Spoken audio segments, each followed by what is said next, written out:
We no, cannot okay, see no. it. One moment. Yeah, I just went to full screen mode. Okay, now. Great, we can see it. Okay, All great. right. So Nacho at IFT Madrid will be talking about Morse-Bott inequalities, topology change, and cobordisms to nothing. All right, Nacho, please take it away. Okay, thanks Muldrow for the introduction and everyone for attending. Yeah, I'm gonna present this paper that came out a couple of weeks ago, and well, Muldrow just said the title, and the motivation for it is something that bothers us all in string phenomenology, which is that famously, as you might have heard, we have string theory predicts 10 dimensions. And sometimes we might want to have spacetimes that have less than 10 dimensions, for example, our very own. And a way to get this is by compactifying. This is putting some of these directions in a compact manifold and then just take the low energy limit in which we can just work in the lower dimensional effective field theory. Depending on which is the manifold that we are compactifying on, we're going to have different lower dimensional effective field theories. And a thing that's a general expectation in quantum gravity is that we expect topology changing processes we expect them to occur. And concretely, they can occur in this compact dimension. So we could have some dynamical process that change from one M manifold to another one. A way of geometrically see this is by imagining some higher dimensional manifold that has as boundaries the initial and final compact manifold in such a way that, like crossing it, we are experiencing this topology change process as if we were crossing some domain wall from the lower dimensional point of view. We can have these cobordisms either between two different manifolds, or if the manifold itself is the boundary of the higher dimensional one of the bordism, then this interpolation would be to nothing. The thing is that this equivalence class that is defined between these pairs of manifolds that we can go from one to the other to this bordism defines some global charge, as it was argued by Jake McNamara and Kumpumbafa 5 years ago. And through this Swarmland program way of thinking things, this would define some global charge that we don't want to have in our consistent theory of quantum gravity. So the Cobordism Conjecture expects that the appropriate quantum gravity cobordism of our compact manifolds, they all vanish. They all belong to the trivial class, and all compactifications of quantum gravity should be allowed to dynamically be connected to nothing. This is to a configuration that has no spacetime. This is nothing new in string theory or quantum gravity. Indeed, it's been known for a long time, these kind of solutions that interpolate to nothing. One of these was found by Witten, actually the first one, which consists just in having some Minkowski vacuum and compactify one cycle in such a way that one of them is like a compact direction of radius r. And there exists some smooth non-perturbative instability in which this compact direction smoothly caps off in such a way that we nucleate a bubble at which this compact dimension smoothly shrinks. And then the bubbles start expanding asymptotically at the speed of light, and as it expands, it leaves nothing behind. There's no spacetime inside it that we can access. If you see here with this sketch, actually the topology of spacetime changes from R times S to what we have here, D, which would be like this bordism for the cycle, times like this angular, the angular part of the bubble. From the geometric point of view, we can describe the solution. Here is presented because it's more simple in the Euclidean signature as some warping in the radial direction, and as we, depending on the radius with respect to the bubble that we are, then the radius of this compact direction is going to change until it shrinks. But if we are very far from the bubble surface, then locally the spacetime is going to look the same as in the Minkowski times S1 that we started with. Because this is a smooth configuration, in principle, one could compute, and indeed Witten did it in his in the paper, just by studying which is like the action of the solution, study which is the decay rate. And for example, if we live here, then we could, for example, compute which is the mean lifetime of this vacuum. And if we, on principle, had, for example, other bordisms that are singular, on principle, they could be subleading with respect to this smooth geometry that is finite everywhere. This has been generalized to, for example, other bubbles of nothing, including, for example, fluxes or other compactification manifolds, such as, for example, tori, spheres, etc. But as we're going to argue later, they're usually very simple manifolds in which like explicit solutions have been computed. From the lower dimensional EFT, then we're going to have that as we approach this boundary of spacetime, two things that are going to break our EFT description are going to happen. One of them is going to be that precisely because the size of the extra dimension is going to shrink, then the canonically normalized radian is going to go to infinity. And furthermore, the lower dimensional Ricci curvature is going to blow up.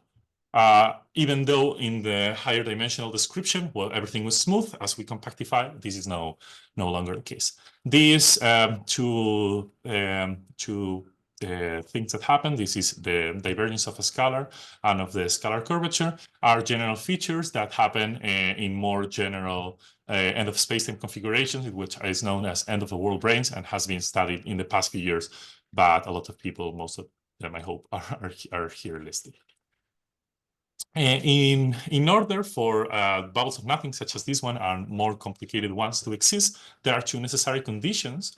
One of them topological, which is nothing but the Cobordism Conjecture, since we have an appropriate higher dimensional manifold that has as boundary that we start with in such a way that it interpolates to nothing.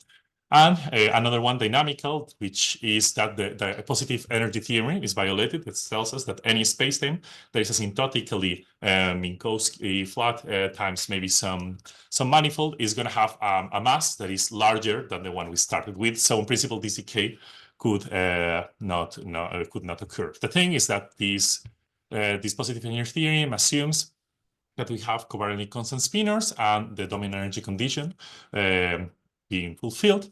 And if we have any of these two being violated, then on principle, the positive energy theorem would not apply, and this decays could be dynamically allowed. For Witten's bubble of nothing, this is fulfilled at the same time by compactifying on a circle with antiperiodic boundary conditions, because we're going to have that, we're not going to have covariantly constant spinors, and we're going to be in the trivial class of the bordism. In this case, for example, if we consider spin bordism, even if the full quantum gravity bordism, we would expect it to be bordism group to be trivial, even if we consider the spin one by compactifying on antiperiodic ones is fine. The thing is that these two conditions are just necessary conditions. They are not constructive. They don't tell us how this bordism, especially if we are interested in smooth bordisms, look. This is what we'll be interested in obtaining information, topological information on how this bordism looks and what can we say about, especially smooth ones, because as we said, they are the ones that we're going to be able to compute, for example, the decay rate. So Can I ask a quick question? Do the higher derivative corrections to string theory violate? They typically violate positive energy, I think, already, no? Yeah. In many cases they do. So this would be a way of like getting rid of this one. Yeah. Right. Thank you. Okay. Okay. So as you see here, for example, for a given compact manifold, such as, for example, the circle, there are many, on principle, different bordisms, not a unique one as the disk here, that we could have. And in general, we would like to know like some general stuff about all of them and whether we can say, oh, this is like the simplest one. And furthermore, as we move in the radial direction of the bordism, for example, with the same parametrization that we showed before, we can split between this radial direction and the perpendicular one along the bordism in such a way that the perpendicular one locally at its point in the radial direction is going to tell us how the compact manifold looks there. For Witten's bubble of nothing, it looked as a circle which was shrinking at any point, but one can see that for more complicated bordisms, then on principle, we could have topology changes as we move along this radial direction. And we will be interested in how one can quantify this. So let's get into it. Let's do a little bit of math. And because on principle, if we say, oh, these two bordisms are topologically different, one could say, oh, there are different topological invariants that one could look at, but the ones that we will be interested at are like the simplest one, which are just like the homology group of the bordism, which we will separate between like the free part, which is just like the Betty numbers, and the torsion part, which we will have like some set P factors. One can do just some simple exercises in homological algebra. I can tell you more about that later if you want, and see that indeed there are some inequalities related in the topology of the bordism with respect to the topology of the compact manifold, if we assume, yeah, that indeed our bordisms are smooth, where here these are the Betty numbers, and these are just the ranks of the torsion or the torsion parts. And we have here that these are inequalities. So in principle, we could expect that bordisms that saturate these inequalities are like simpler than the ones that do not.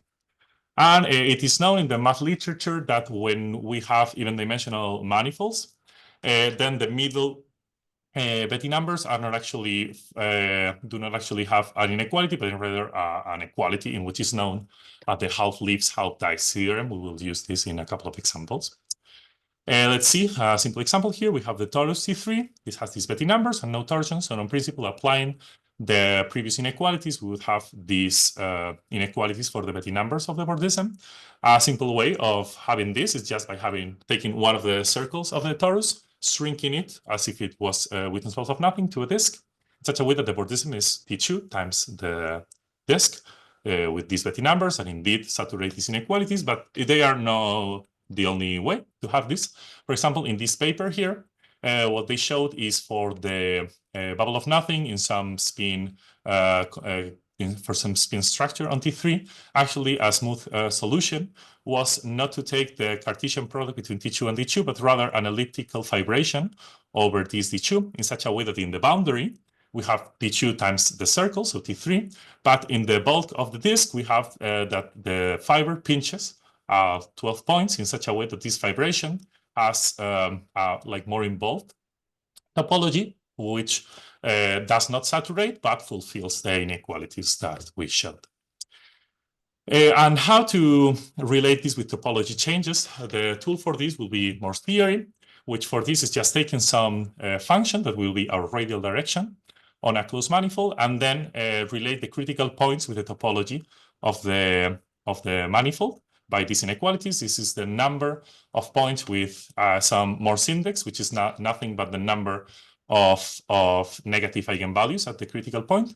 And here we have the Betty and torsion numbers. This is nothing new in high energy theory.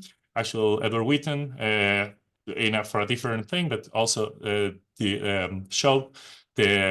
proved these Morse inequalities by using some supersymmetric systems. And to show, for example, this in an example, just take T2, take this height function. T2 has Betty numbers 1 to 1. And if you compute which are like the critical points in this manifold, we have these 4. 2 of them have index 1, and the other 2 have 2 and 0. And indeed, they fulfill and actually saturate these Morse inequalities. As we move in the radial direction, for example, in our topology, it can easily be seen that these critical points will be associated to internal cycles appearing or shrinking in such a way that we will have that they are associated to the points where topology change in the radial direction happens. But the thing is that the manifolds that we want to deal with are more involved than the closed ones that we have, because what we will want is the critical points to be general submanifolds, and also allowed for the bordism to have a boundary. So this is generalized to Morse-Bott inequality. The Bott part comes from allowing submanifolds with boundary, which has this expression here in which we relate the topology of the critical loci with that of the manifold and the bordism. Here we have the Poincaré polynomials. This is the index as before, and here is some integer polynomial with just integer positive coefficients, not negative coefficients. So this way, because we don't know actually which is the value of this is why they are inequalities. And let's show this with an example here, which is just take the genus 2 Riemann surface. The bordism to nothing could be just like taking the solid sigma 2, that here for presentation purposes we showed in this left to right direction. The topology of each of them is this 2. Actually, by the half-leaves half-dice theorem, the topology of the V3 is set. And then one can compute indeed, doing with care, that the minimal amount of critical loci that we need are these 2. One of them being a point, another one being a circle, both of them with Morse index 2, in such a way that this remainder polynomial is indeed has positive coefficients, not negative coefficients. And one indeed can see that these critical points associated to the topology changes. The first one to one cycle shrinking in such a way that we move from sigma 2 to sigma 1, which is the torus. And in the other one, in which the torus, one cycle shrinks over the other finally to nothing. So let's do some physical examples after we've done this more mathematical introduction. One of them is a very simple example. Just take type 2 compactified on a sphere. The sphere has these simple Betti numbers and no torsion. And a way to see, we have these inequalities on the bordism. And on principle, we could saturate it just by taking the solid ball, which is like filling the sphere. And indeed, this just needs a single topology change, which is shrinking the sphere to a point. And but we can add more ingredients. On principle, we can add some Ramon fluxes threading the sphere in such a way that both the curvature and the flux potential stabilize our dilaton and volume in a specific direction that will push to large volume, and depending on the dimensionality, weak or strong coupling. If we move in the opposite direction, this is to having that the sphere become smaller and smaller and shrink into a point. Because we've added some flux here, we're going to have some topological charge, which is the flux number that we need to get rid of. And indeed, the Cobordism defect is going to eat up these topological charge. Are going to be dp branes that are going to be located at the tip of the bordism and are going to eat up the charge. As we move across to it and approach it, indeed, what we're going to have is that the radian diverges because we're shrinking it to a point. And even though including the dp brane is going to result in having a singular configuration because this ball or disk allows for a smooth structure, even if it's not the one of spacetime, we're going to still be able to use, and indeed see that they hold, the previous inequalities, both in the bordisms and in the number of topology changes that I showed you before. And now, if there are no questions on this, let's take a more involved example, which is compactifying type 2b on a Riemann surface of genus G. And in order not to care a lot about if we have to include, like, for example, some Cobordism defect for the spin, just take that the different one cycles have antiperiodic boundary conditions. The topology of the bordisms, again, because of the half-leaves, half-dice theorem, is going to be completely set, and it's going to look like this. And depending on the genus G of our compactification manifold, we're going to have different topology changes. If we start with a sphere, then it can just shrink to a point. If we have a torus, then it can either one cycle shrink over the dual one, as we saw before, or have the torus pinch at a point, then transform into a sphere, and then the sphere shrinks.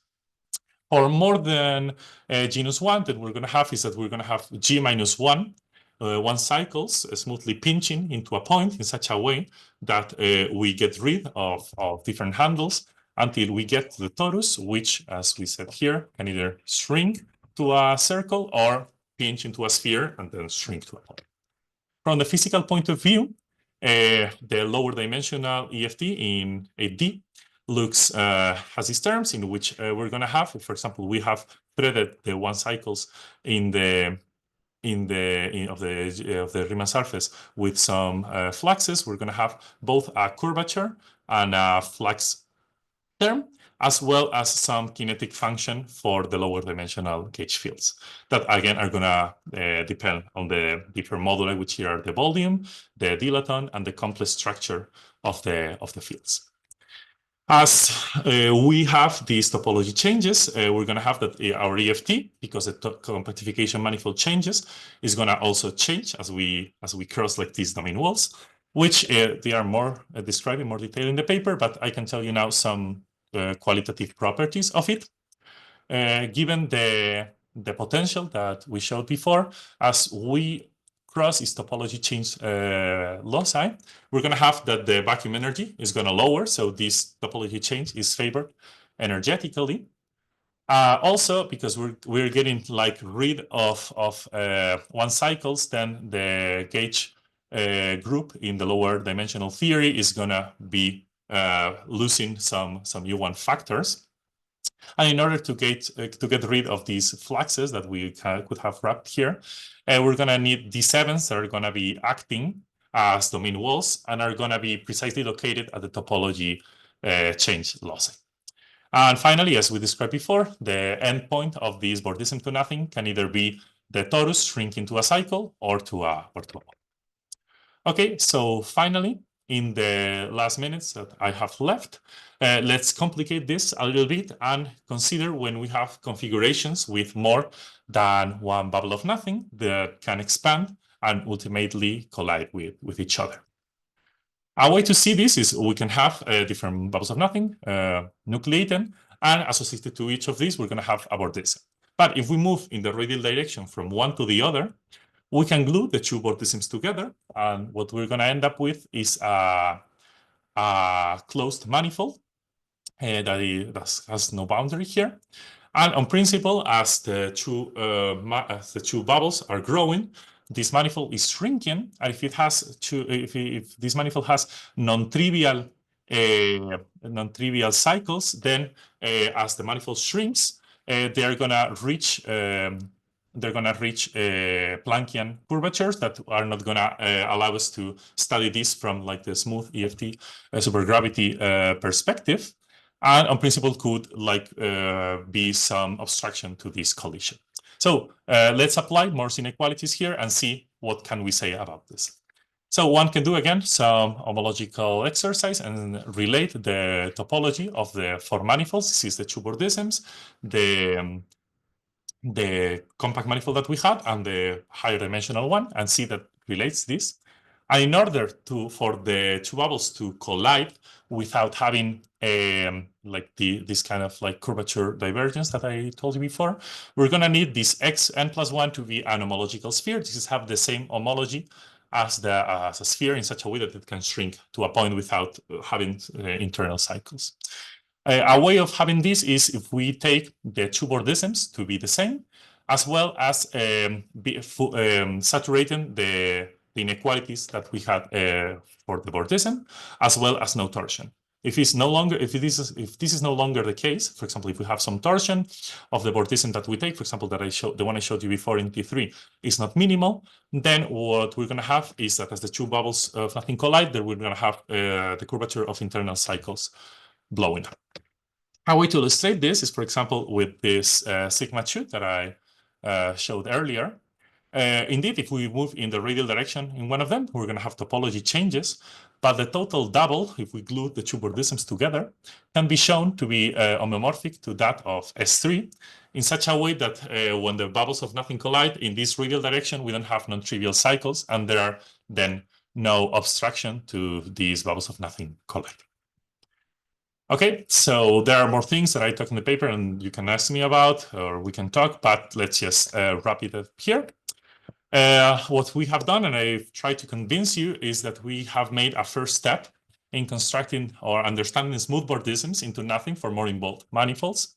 And not only this, by understanding this in a piecewise manner, in such a way that we can understand, oh, what are the possible topology changes of how many of them or what type, do we need them, as well as general bounds on the bordism. And not only this, in the case that we need to include cobordism defects, as the branes that I showed you before, we argued that they have to be located at the loci where the topology change occurs. So in a way that we know how these defects are arranged and located. As for the things I would like to keep working and studying in the future, and I would be more than happy to talk about, are now that we have information about the smooth bordisms, understanding how this is related to, for example, the decay rate. Can we study this in a piecewise manner to associate some decay rate for its topology change? Can we understand how these topology changes occur for wall sheet dynamics? For example, it's been known in the literature how a topology change of one cycle occurs through tacking condensation, but can we study this in general for more involved cycles changing topology? And further, finally, study this, for example, for more involved bordisms. For example, in F-theory, we would like to have an elliptic fiber in our compactifications. Or, for example, if we have more structure, imagine like you have some spin structure or some fields, can we apply Morse inequalities to them? This is something that I would like to think and understand more. Thanks a lot. Thank you, Nacho, for the very nice talk. Do we have any questions from the audience? Yes, please go ahead and unmute yourself if you have a question. Okay, thanks, Ignacio. Very nice talk. I have a question. So in the context of the cobordism, let's say you have a fixed theory like type 2b, you have various dimensions that you get these non-trivial cobordisms, and you try to kill them one by one and so forth. It seems like there's a pattern and there's a connection between different dimensions. At least that's for a simple cobordism. Once you kill one, then you typically kill many down in dimension as you go down in compactification to lower dimensions. Have you tried to systematically see what's the minimal set that you can have, which gets rid of everything in terms of starting from lower dimensions and generating whatever you need in that language?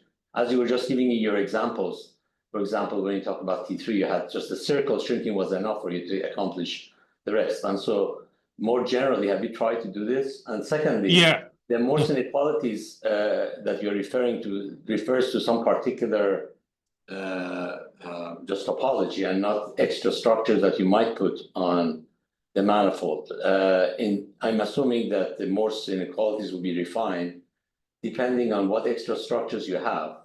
Have you tried to find these refined versions? Yeah, so thanks a lot for the questions. The examples that I showed you here are very simple examples. They are just here. They have dimension 2 or 3. So in general, yeah, you can relate what is the dimensionality of for example, the critical loci with the number of dimensions that are shrinking. For example, if your critical loci is, you know that it's gonna have dimension 1, then the only one that you can have is a cycle.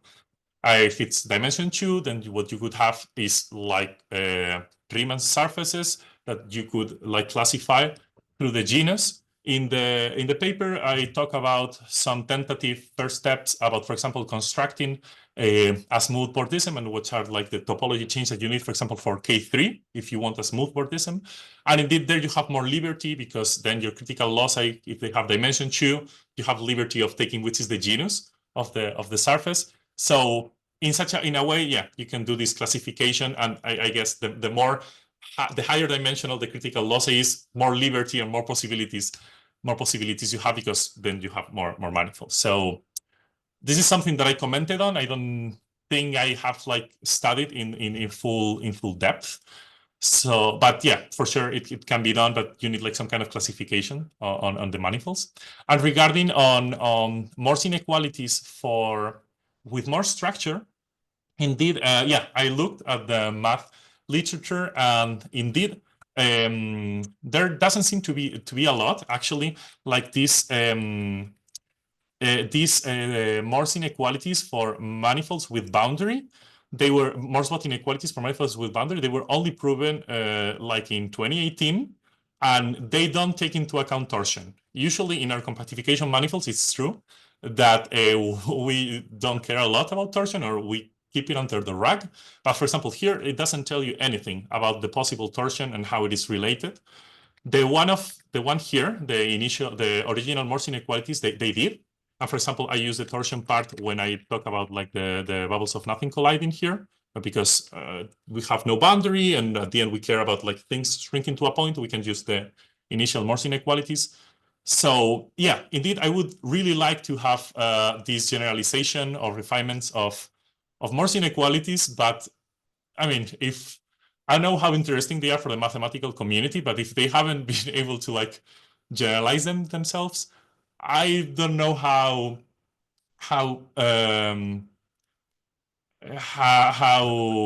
realistic at least it's to easily generalize at least myself. I mean, the proof that Witten had for the Morse inequalities involved the supersymmetric quantum mechanics. So having more structure just means you have more structure in the quantum mechanics. So therefore, you could just use the physics way of thinking in trying to put bounds if you assume you have more structure in your quantum mechanics. I think there could be some restrictions like that. Yeah, I guess that could be a very interesting way to do, and I would like to precisely put more structure on my manifold and see what it gives me. Okay, thanks. Thanks. Are there any other questions from the audience?